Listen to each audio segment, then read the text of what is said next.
Okay, now I'm going to show you padded satin stitch. You can see that there's a layer of satin stitch that I started out with, and I'm now covering that base layer with a top layer of satin stitch stitched simply in the opposite direction.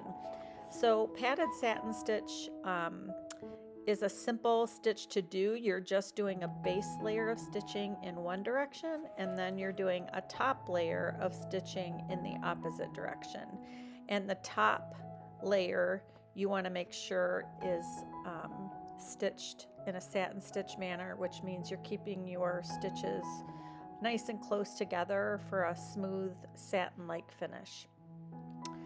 So you can see I'm just pulling my needle up, following that little outline formed by the base stitches, and I'm stitching a simple straight stitch, which is basically what satin stitch is. It's just a bunch of straight stitches stitched right next to one another so that you get a nice satin-like sheen to your finished section. And I usually outline the area that I'm stitching when I'm doing a padded satin stitch, only because I tend to like crisp edges when I'm using padded satin stitch. For example, if I'm doing a Christmas ornament.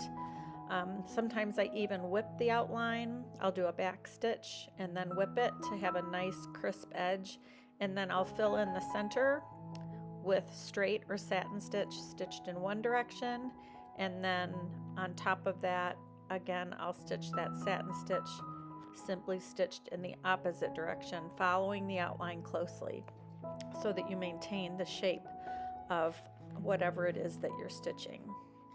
So that is padded satin stitch.